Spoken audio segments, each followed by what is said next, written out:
Though hotels, rest houses, or caravanseras are readily available in all eras, standards have changed. Even with the hygienizing effects of the afterlife, a traveler may find amenities disappointing and sanitary conditions unpleasant.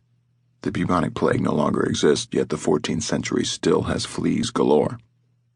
Relief can be taken in the certainty that fears of infection no longer apply.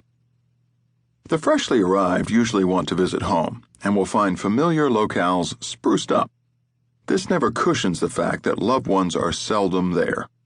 Though the initial panic does pass, the ensuing despair is profound. Most feel an immediate urge to go back to the prior world and begin a new life.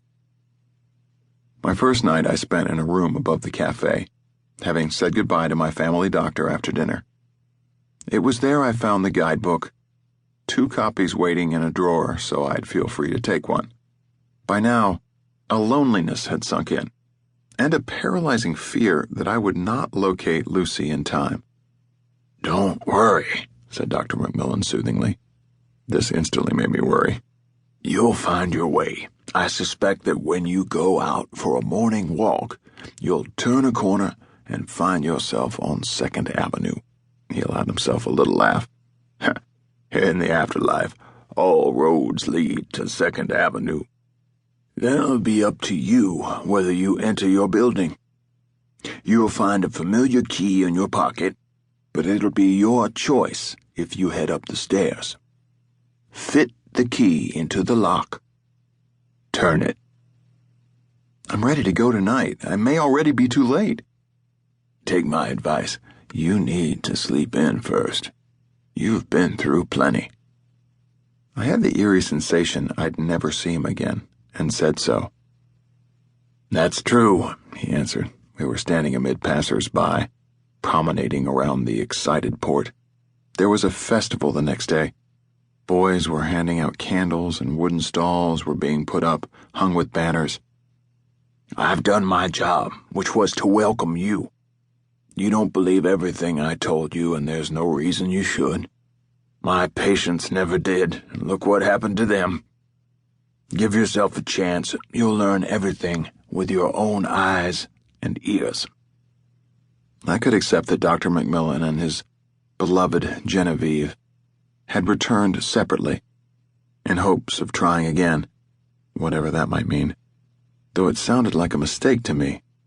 What I couldn't understand was why some organizing force had pulled his name out of my psyche as the person I trusted most, instead of Lucy. Likewise, I couldn't wrap my thoughts around the notion that if my dead doctor wasn't here, who was standing before me? Was he some kind of projection on a screen? If so, who was doing the projecting? A committee?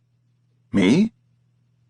Then what was to prevent my putting on the sound and light show with anybody I wanted? Perhaps this meant Lucy was gone, or didn't want to welcome me. Perhaps it wasn't that I didn't sufficiently trust her, but that she no longer trusted me. What about when I held her in my arms, I thought. When we made love. When she helped me hobble across the street after my leg went wonky. "Make way for Twinkle Toes," she'd yell to befuddled taxi drivers, one hand on my arm, one holding them at bay, trying to keep up my humor. "Lickety-split on the loose." Don't tell me, Lucy, when I find her, it's some projection on a screen. "No," said the doctor, though I hadn't uttered a word. "I wouldn't try to tell you that. Think of me as the image left when you stare at something. Blink and look away.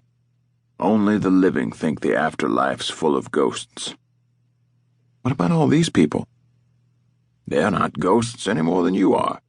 As your doctor, I'll vouch that you're healthier right now than you've ever been. You're walking normally, right? You'll also find you can play the piano superbly again." I was wondering about that. I flexed my right-hand fingers. Amid the Mediterranean clamor, he waved at what must have